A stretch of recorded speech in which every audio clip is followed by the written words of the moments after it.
우리 오늘 하나님 말씀 보겠습니다. 신명기 16장 13절로 17절까지 말씀 보겠습니다. 너희 타작마당과 포도주 들의 소출을 거두어 초막절을 지킬 것이요 절기를 지킬 때에는 너와 내 자녀와 노비와 내 성중에 거주하는 레위인과 객과 고아와 가부와 함께 즐거워하되 내 하나님 여호와께서 택하신 곳에 너는 이레 동안 내 하나님 여호와 앞에서 절기를 지키고 내 하나님 여호와께서 내 모든 소출과 내 손으로 행한 모든 일에 복을 주실 것이니 너는 온전히 즐거워할지니라. 너희 가운데 모든 남자는 1년에 3번 곧 무교절과 칠칠절과 초막절에 내 하나님 여호와께서 택하신 곳에서 여호와를 배우고 빈손으로 여호와를 배우지 말고 각 사람이 내 하나님 여호와께서 주신 복을 따라 그 힘대로 드릴지니라. 아멘. 오늘 하나님 말씀은 그리스도인의 추석 이라는 제목으로 저와 여러분이 은혜를 나누겠습니다. 그리스도인의 추석은 무엇인가? 우리가 이제 내일 모레면 추석이잖아요. 그래서 추석 연휴가 시작되어도 이렇게 교회 나오시는 분들이 있는가 하면 또 교회를 못 나오시는 분들도 꽤 많죠. 그래서 오늘 하나님 말씀의 제목은 그리스도인의 추석. 자, 내일 모레가 추석이에요. 제가 특별한 날이나 절기에는 그 시즌에 대해서 얘기를 많이 하는데요. 오늘 추석을 우리가 그러면 크리스천으로 어떻게 지냈으면 좋겠는가? 성경 속에서 좀 지혜를 얻으면 좋겠다. 우리가 읽은 신명기 16장에는 이스라엘 민족이 소중하게 지키는 3대 명절을 소개합니다. 이스라엘 민족에게는 먼저 1절로 8절에 보면 애굽으로부터 해방을 맞은 유월절이 지켜라 있고요.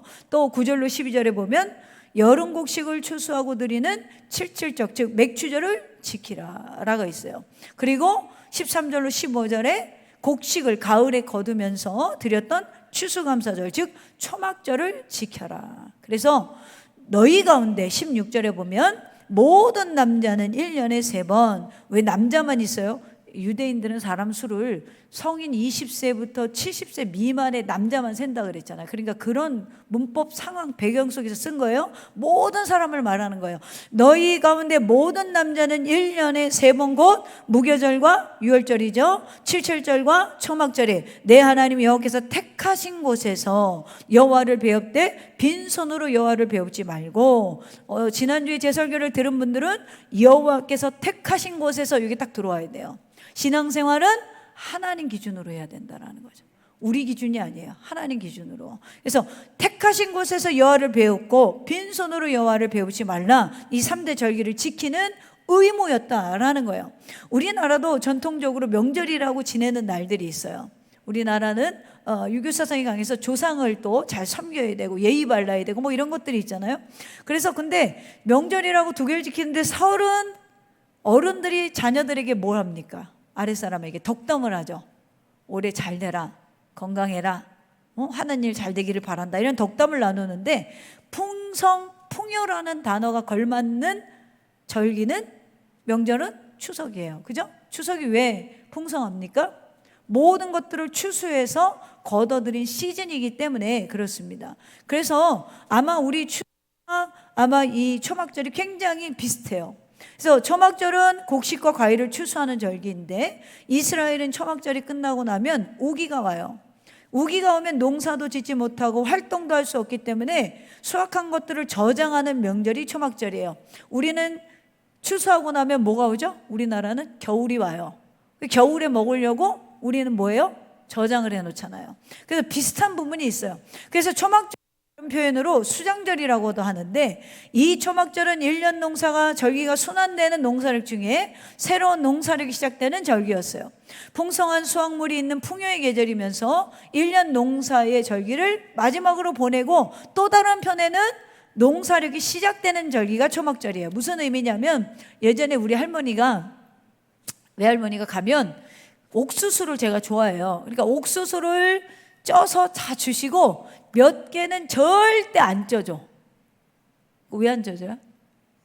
씨앗이에요. 그러니까 그 씨를 준비하는 순간부터 추수가 끝나면서 농부는 뭐 하죠? 다음에 씨를 준비하는 거예요. 그 씨로 뭐예요? 농사를 준비하는 거예요. 다음에. 그런 것처럼 이 초막절에는 농사의 끝이기도 하지만 시작점이 된다라는 것이죠. 그래서 새로운 시작의 전환의 의미를 가지고 있기 때문에 풍요한 명절이고 계절이 순환되는 명절이라 사람들이 굉장히 중요하게 생각하는 명절이었어요. 그런데 이 절기를 왜 하나님께서 지키라고 당부하실까요? 왜 지켜라? 오늘 신명기에 있는 구약의 말씀을 오늘 우리가 살아가는 시대에 어떻게 적용해서 이 추수의 계절을 우리가 맞이해야 될까? 오늘 좀 생각해 보면 첫째는 감사하는 마음으로 맞이해야 돼요. 할렐루야. 오늘 본문에 보면 17절에 각 사람이 내 하나님 여호와께서 주신 복을 따라 그 힘대로 드릴지니라 이렇게 돼 있어요. 여기에 주신 복을 따라 이게 뭐예요? 받은 은혜를 감사하라는 거예요. 그것이 여러분의 풍성한 추석의 식탁이 베풀어진 명절의 의미라는 거죠. 주신 복을 따라, 주신 복을 따라, 받은 은혜에 따라. 우리 추석에 우리는 농사를 안 짓지만 농부들의 마음이 어때요? 실제로 제가 이 지방에 좀 있어 보니까 농부들이 비산진 농부가 없더라고요, 우리나라에.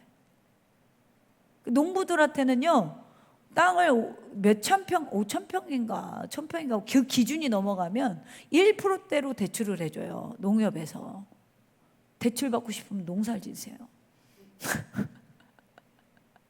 1%대로 대출을 해줘요. 그러면은 올해 1년 내내 일했는데 뭐 거기 인건비, 그 다음에 기계 고침비, 뭐 기계도 요즘에는 많잖아요. 그리고 뭐 또 씨앗비, 거름비, 뭐 이런 농사를 짓는데 모든 돈이 들어가서 추수 때 그게 수확이 다 돼야 되는데 안 될 때가 있어요. 그럼 어떻게 해요? 대출을 또 받아요. 여러분, 그래서 부모님 시골에 우리 집이 저기 충청도에 가면은 우리 땅이 몇 마지기요 이래도 소용이 없어. 그 부모님 가보면 돌아가시면 농협에서 다 가져가. 이런 경우를 굉장히 제가 많이 봤어요. 우리나라는 사실 부자가 아니에요. 죽기 직전까지만 부자지. 그래서 막상 그 해에 예를 들어서 2천만 원의 빚을 져서 농협에 갚아야 되는데 추수 때 2천만 원의 수익이 안 나와. 그래서 2천만 원만 나와도 다행인데 2천만 원이 안 나왔다고 쳐봐요. 그러면은 그동안에 뭘 먹고 뭘 써요? 그러니까 또 대출을 받는 거예요. 이게 계속 반복되는 거예요. 그러다가 갑자기 사과값이 오른다? 그러면 한 큐에 또 갚아. 그 다음에 태풍이 분다? 그럼 또 빚을 져. 이게 여러분 어떻게 보면은 요즘 농부들 불쌍해요. 이런 농사가 농부들의 마음에는 뭐가 있냐면 반드시 근심이 있어요. 비가 안 오면 농사를 못 지잖아요. 그러면 안 믿는 분들도 하늘을 찾아요. 왜? 비를 주셔야 되니까. 비를 주셔야 되니까. 시편 65편 9절 이하에 보면 이런 말씀이 있어요. 땅을 돌보사 물을 대어 심히 윤택하게 하시며 하나님의 강에 물이 가득하게 하시고 이같이 땅을 예비하신 후에 그들에게 곡식을 주시나이다. 주께서 밭고랑에 물을 넉넉히 내사 그 이랑을 평평하게 하시며 또 단비로 부드럽게 하시고 그 싹에 복을 주시나이다. 그러니까 땅을 돌보시는 것도 하나님이시고 강에 물을 대는 것도 하나님이시고 밭고랑에 물을 넉넉히 대주시는 분도 하나님이시고 이랑을 평평케 하시는 것도 하나님이시고 농사의 절대적인 힘은 하늘이 주시는 은혜라는 걸 고백하는 거예요. 오늘의 현대사회에서 농사는 먼 일 같지만 올해 우리 추석의 식탁이 풍성한 것은 여러분을 지금까지 경제활동할 수 있도록 지켜주신 하나님이 계시기 때문이라는 거예요. 할렐루야. 길을 열어주신 것이 하나님이시고 그 식탁을 지켜주신 것이 하나님이라는 거예요. 오늘 우리의 식탁이 쌀이 마르지 않게 하시고 반찬이 마르지 않게 하시고 생수가 마르지 않게 하신 은혜가 어디서 오냐는 거예요. 하나님이 하셨다는 거죠. 우리 공부가 아니라도 지금까지 지켜주신 하나님의 은혜가 너무나 많다라는 거죠. 그러니까 우리 민족의 추석 명절은 뜻이 있고 의미가 있는데, 명절 때마다 추석 때마다 우리 농부들은 옛날에 하나님 믿지 않을 때도 기우제를 드렸어요. 하늘에게 비를 내려달라고. 여러분, 우리 크리스찬들이 여러분 어디를 봐야 됩니까? 위기가 왔을 때, 어려움이 왔을 때, 또 감사할 때 하나님으로부터 공급받았다라는 걸 우리가 인정해야 된다는 거예요. 찬송가 가사 중에 지금까지 지내온 거 주의 크신 은혜라, 여러분 이거는요 나이가 들수록 감사할 게 많다는 거예요. 연세가 드실수록 감사할 게 많다는 거예요. 지금까지 지내온 거 주의 크신 은혜라. 여러분, 사람은요 나이가 들수록 감사하는 사람과 감사하지 못하는 사람이 얼굴이 달라요. 감사하는 사람은요 아무리 못생겨도 밝아요. 에? 눈이 짝짝이라도 밝아요. 보면 은혜가 돼요. 정신이 건강해요. 근데 감사하지 못하는 사람은 항상 밝지를 못해요. 그래서 얼굴이 막 우울증 걸린 사람 같아요. 기쁨이 없어요. 교회에 앉아 있어도 기쁨이 없어요. 그러나 감사하면요 정신이 건강해지고 행복해져요. 여러분, 우리가 언제부터 행복을 잃어가요? 감사하지 못한 거예요. 내 자녀에게 감사하지 못하고, 내 부모에게 감사하지 못하고. 오늘의 시대는 지식이 있는데 지혜가 부족해서 깨달음이 없어요. 사람이 살아가면서 감사하다라고 살아간다는 건 그만큼 지각을 가졌다는 거예요. 감사하는 내용을 깨달았다라는 거죠.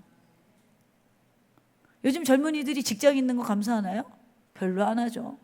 네, 그러니까 막 갈아치기 하잖아요. 여러분들 요즘 사람들이 교회가 감사한 걸 알아요? 몰라요. 그러니까 다 스페어야. 언제든지 갈 수 있는 거. 그러니까 하나님께로부터 오는 모든 것들이 자기들이 운행을 한다고 생각하니까 언제든지 가는 거야. 언제든지 바꿔칠 수 있어. 왜죠? 내가 운행하고 있으니까. 내 인생 내가 운행하고 있으니까. 그러니까 그런 게 없는 거예요. 우리 만남은 우연이 아니야. 유행가 가사만큼도 믿음이 없어. 하나님께서 우리 인생을 예정하시고 작정하셨어요. 여러분들 여기에 지금 영종이 다 이사 온 사람들이에요. 여기 영종 토백이 있어요? 한 명도 없어요. 이게 우연이 아니라는 거예요. 이사 왔는데 눈 떠보니까 더생교회가 눈앞에 있어. 이게 우연이 아니라는 거예요. 여러분, 이게 우연이 아니라고 하나님이 나를 섭리하시고 예정 속에 우리를 이끈다고 믿기 시작하면 인생이 완전 달라져요. 그런 사람은 인생에 있어서 위기를 만날 때, 아, 이거 하나님이 날 키우려고 하는구나, 하나님이 나를 복주려고 하는구나, 고난 뒤에 분명히 축복이 있겠구나, 이렇게 생각해요. 근데 이 예정론을 믿지 않는 사람들은, 하나님의 이 섭리를 믿지 않는 사람도 어떻게 생각하는지 알아요? 왜 나한테 이런 일이 생겨? 내가 예수를 못 믿었어. 내가 하나님을 섬기질 않았어. 내가 좋은 일을 하지 않았어. 왜 나한테 이런 일이 생겨? 항상 하나님한테 퀘스천이 있어. 그래서 이렇게 바꾸면 괜찮을까?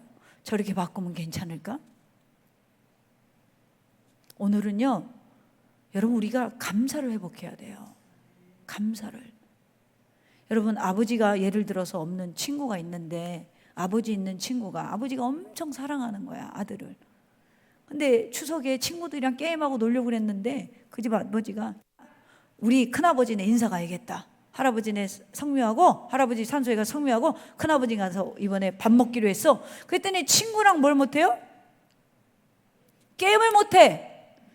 그래서 친구를 만나서 이렇게 얘기하는 거예요. 아버지가 없는 친구예요.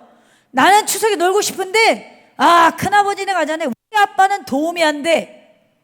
우리 아빠는 추석에 일도 안 해. 더 가서, 아, 나도 너처럼 아버지 없는 게 편할 것 같아. 이게 할 말이에요? 아버지의 존재에 감사함이 없는 거잖아요. 우리가 여러분 매사가 그래요. 아버지가 주신 거에 대한 감사가 없어요. 우리 하나님 아버지가 우리를 공급하신 거에 대한 감사가 없어요.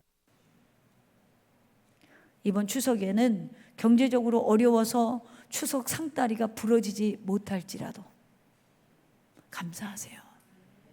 이 위기 속에, 이 어려움 속에 성경은 에베소 5장 19절로 20절에 보니까 시와 찬송과 신령한 노래들로 서로 화답하며 너희 마음으로 주께 노래하며 찬송하며 범사의 우리 주 예수 그리스도의 이름으로 항상 아버지께 감사하며 할렐루야. 함께 얼굴을 마주대야 할 가족이 있다는 것만으로 그것 또한 하나님께서 뭐와 찬송과 신령한 노래들로 화답하며 우리 주 예수 그리스도의 이름으로 하나님 아버지께 감사하며 원수 같은 자녀라도 있으니 내 생일 축복해 주는 거예요. 추석에 용돈 주는 거예요. 할렐루야. 그러니 여러분 이번 추석에는 누구를 만나던 우리 식구들은 감사의 조건이 됐으면 좋겠어요. 두 번째로 이 추수의 계절을 결속을 다지는 마음으로 맞이해야 돼요. 이 연휴를 어떻게 맞이하냐? 결속을 다지는 마음. 14절에 보니까 절기를 지킬 때는 너와 내 자녀와 노비와 내 성중에 거주하는 레위인과 객과 고아와 과부가 함께 즐거워하되. 세번역 성경에는 좀 더 쉽게 돼 있어요. 당신들은 이 절기에 당신들과 당신들의 아들과 딸과 남정과 여정과 성 안에서 같이 사는 레위 사람들과 떠돌이와 고아와 과부까지도 함께 즐거워해야 합니다.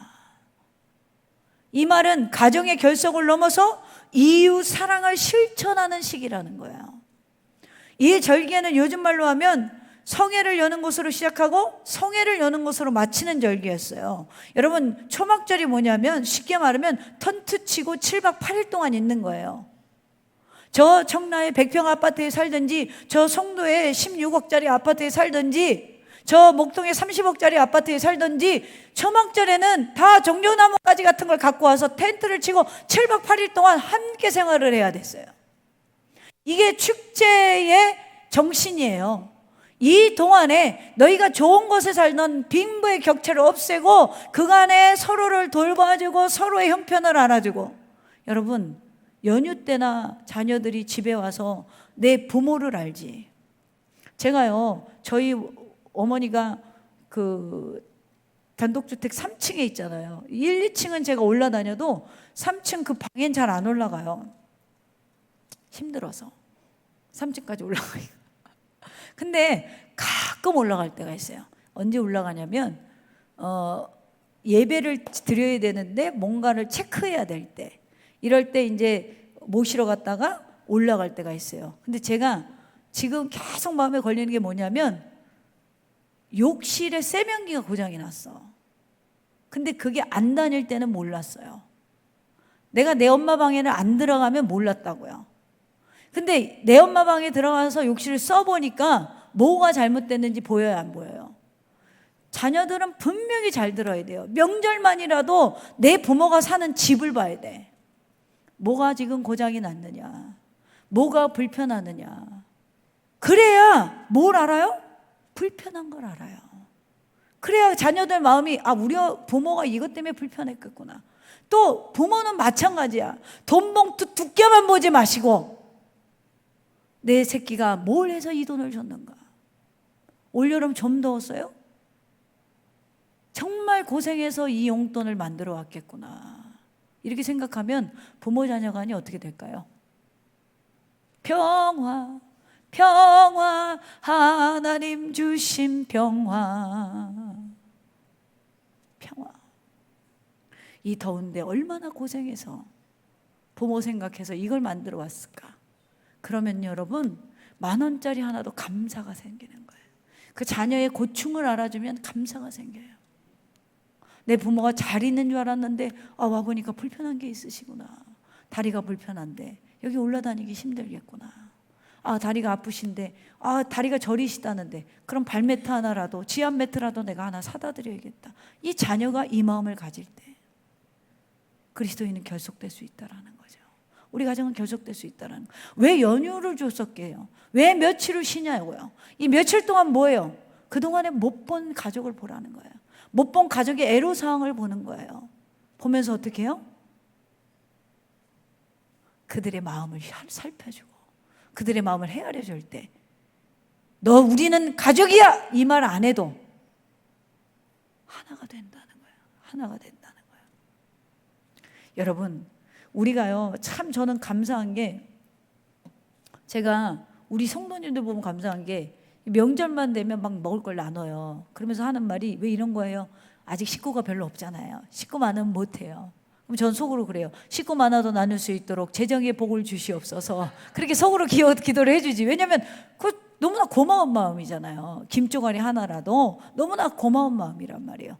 근데 어떤 사람들은 받을 때 고마운데 어떤 사람들은 이런 마음이 들어요. 부담스러워. 근데 여러분, 제가 가만히 생각해 보세요. 부담스러운 감정이 뭐 때문에 일어날까요, 여러분? 네? 한번 깊이 생각해 봐요. 대답을 너무 크게 하지 마시고 본성을 드러내지 마시고 부담스러운 마음은 대부분의 내가 이걸 안 했으면 좋겠는 거예요. 네? 대부분 그래요. 대표적인 예가 뭐냐면 시댁 참 좋은데, 여자분들한테 해야 되나? 시댁은 참 좋은데 없으면 좋겠어. 시댁이 참 좋은데 부담스러워.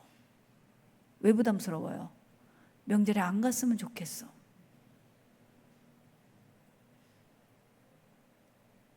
그래서 우리 집으로 오셨으면 좋겠어. 그러면 우리 집으로 어르신들 모시고 그 다음에 뭐라 그래요? 그것도 음식하는 게 부담스러워. 점점 뭐예요? 하기 싫은 거야, 하기 싫은 거. 그러니까 여러분, 우리가요, 요 부담감이라는 게 굉장히 나의 중심에서 나오는 마음이거든요, 대부분. 자, 나는 안 하고 싶은데 억지로 해야 되는 게 보일 때 부담스러운 감정이 표출이 되는 거예요. 그 표출이 좋은 감정이 아니에요, 여러분. 누가 뭔가를 주면 고마워야 되는 거예요. 그게 정상적인 감정인 거예요. 그죠? 그냥 감정인 거예요. 근데 우리가 어떤 말과 행동을 할 때는 우리 안에 죄의 기능과 성령의 기능이 일을 해요. 물론 정말 아무것도 없어서 내가 그 사람한테 은혜를 못 갚아서 오는 부담감, 그런 거 빼고 얘기하는 거예요. 빼고 얘기하는 거예요. 자, 우리가 어떤 말을 할 때는 우리 안에서 두 가지가 있는데 하나는 죄의 기능이고 하나는 성령의 기능이에요.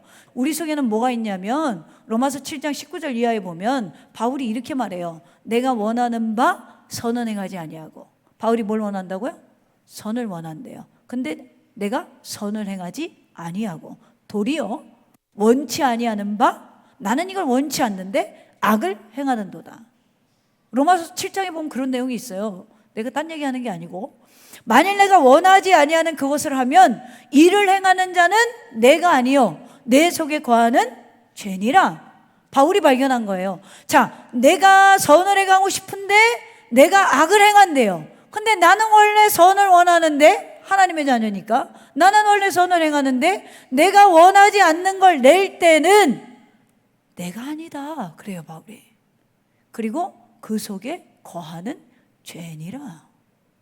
그러니까 인간은 본래 하나님이 선하게 창조하셨잖아요. 근데 선함을 잃어버렸죠. 그래서 선하게 창조하신 인간이 선한 행동을 하지 않을 때는 바울이 깨달은 게 내 속에 죄가 있어서 그렇구나. 내가 원하지 않는 행동을 하는 게 뭐라고요? 죄의 기능이라는 거예요. 그럼 이것을 이길 수 있는 방법이 뭐냐? 로마서 8장 11절에 이런 말씀을 하세요. 예수를 죽은 자 가운데 살리신 이의 영이 너희 안에 거하시면, 한마디로 성령이 너희 안에 거하시면 그리스도 예수를 죽은 자 가운데서 살리신 이가 너희 안에 거하시는 그의 영으로 말미암아 너희 죽을 몸도 살리리라. 인간이 왜 죽죠? 죄 때문에 죽어요. 근데 그 죄를 없앨 수 있는 유일한 길은 예수 그리스도를 믿고 성령이 우리 안에 거하시면. 그러니까 바울이 예수를 믿는데 한날 자기 자신을 보니까 내 속에 선함이 있고 악함이 있다는 거예요. 다시 말하면 죄의 기능과 성령의 기능이 있다는 거죠. 여러분, 육신에 속한 사람 죄인이죠. 성령에 속한 사람 의인이죠. 이 두 개가 내 안에 우리가 살아가는 동안에 싸우고 있어요. 이것을 바울이 로마서 7, 8장에서 발견한 거예요. 그럼 우리의 내면의 죄가 발동을 하면 사람은 겉으로, 외부로 표면적인 죄가 나타나요. 그래서 우리의 말과 행동을 내게 하는 원동력이 지금 무엇이냐는 정확히 깨달아야 돼요. 죄의 기능이냐? 성령의 기능이냐? 오늘 우리가 인생을 살아가면서 여러분은 무엇을 따라 살아가고 있느냐? 우리가 여러분 사실은 아주 어려우신 분 아니고는 한 달에 커피만 안 마셔도 밥만 한 2번 안 사 먹어도 요즘에는 20만 원, 10만 원은 그 충분히 모아요. 20만 원이면은 우리가 이 추석에 해외 선교 헌금을 보낼 수 있죠. 교인들을 섬길 수도 있죠. 여러분, 우리는요, 내가 마음만 먹으면 얼마든지 선한 영향을 낼 수 있어요. 그래서 이게 부담스러운 감정이 아니라 감사하고 그 감사로 우리도 할 수 있는 사람들이 되라는 거예요. 언제? 이 취수의 계절이에요. 레위기 23장에도 초막절을 이야기하는데 이런 말씀이 있어요. 35, 36장에 보면 첫날에 성회로 모일지니 너희는 아무 노동도 하지 말며 이래 동안에 너희는 여호와께 화제를 드릴 것이요 8째 날에도 너희는 성회로 모여서 여호와께 화제를 드릴 것이니 이는 거룩한 대회라 너희는 어떤 노동도 하지 말라. 자, 처음 시작할 때가 안식일이에요. 안식일에 성회를 하고 7일 동안 명절을 지난 다음에 그 다음에 8일째도 안식일이기 때문에 노동을 안 하고 성회로 모입니다. 이스라엘 백성은 이 성회를 여는 안식일에 아무도 하지 않고 뭐만 했어요? 오직 하나님께 예배하고 오직 가족과 성중에 거하는 노비와 성중에 거하는 레위인과 성중에 거하는 객과 성중에 거하는 고아와 성중에 거하는 과부와 함께 즐거워했다라는 거예요. 우리에게 왜 연휴가 있습니까? 이번에 보니까 초등학생들이 9일을 쉰대요. 어제 오늘부터 다음 주 주일까지 쉬는 거예요. 토일까지 쉬는 거예요. 9일을 쉬어요. 이 9일 동안 여러분 해외여행 가는 게 아니라 우리 성중에 거하는 우리 주변에 가까운 정말 외롭고 쓸쓸하고 정말 송편도 사 먹지 못하는 자들이 있다면 우리의 식탁을 반으로 줄이고 나눌 수 있는 가정 공동체가 되어야 된다라는 거예요. 이게 여러분 하나님이 우리에게 주신 추수의 의미라는 거예요. 할렐루야. 여러분 우리가 이번 추석에 다른 거 아니라 먼저 제가 좀 전에 말한 것처럼 가족을 결속하세요. 내 부모가 불편한 게 없었나, 내 자녀가 얼마나 이 더운 여름에 애를 썼나 얘기를 좀 들어주세요. 그리고 편들어 주세요. 위로해 주세요. 그러면 찾아오고 싶은 부모가 되고 만나고 싶은 부모가 되는 거예요. 세상에 하던 일을 멈추고 가족에게 집중하고 그 가족이 결속을 타졌다면 이제는 이웃에게 그 사랑을 나눠줄 수 있는 여러분, 그래서 다시 14절 봅니다.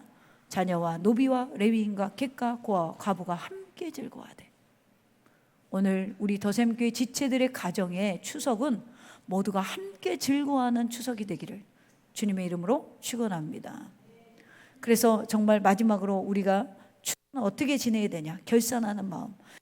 우리가 추석은 결산의 의미를 가지고 있는데 우리가 뭘 하나님께 드릴 것이냐? 제가 지금까지 말했죠? 선한 열매. 선한 열매. 선한 열매를 드려야 돼요. 우리가 이사야 3장 14절 15절에 보면 여호와께서 자기 백성과 장로들과 고관들을 신문하러 오시리니 포도원을 삼킨 자는 너희며 가난한 자에게 탈취한 물건이 너희 집에 있도다. 어찌하여 내가 백성을 가난한 자의 얼굴에 맷돌리라느냐? 주 만군의 여호와 내가 말하였느니라 하시도다. 이 말은 뭐예요? 이스라엘을 심판하겠다는 하나님의 의지의 제목 중 하나예요. 이유 중 하나라는 거예요. 뭐예요? 가난한 자들을 돌보지 않았다라는 거죠. 가난한 자들을. 여러분 생각해 보세요. 지금 이 초막절에 자기가 지금 좋은 집에 살았어요. 근데 갑자기 텐트에서 7일 동안 지내려니 불편해요? 안 불편해요? 제가 절대로 안 가는 여행이 뭐냐면 해변에 텐트 치고 노는 거예요. 끈끈해서 모래 있어서 얼마나 불편해요. 불편하단 말이에요. 그런데 불편한데 이걸 왜 경험하게 합니까? 빈부의 귀천이 사라지고 그리스도 안에서 온전히 우린 평등하다라는 거예요.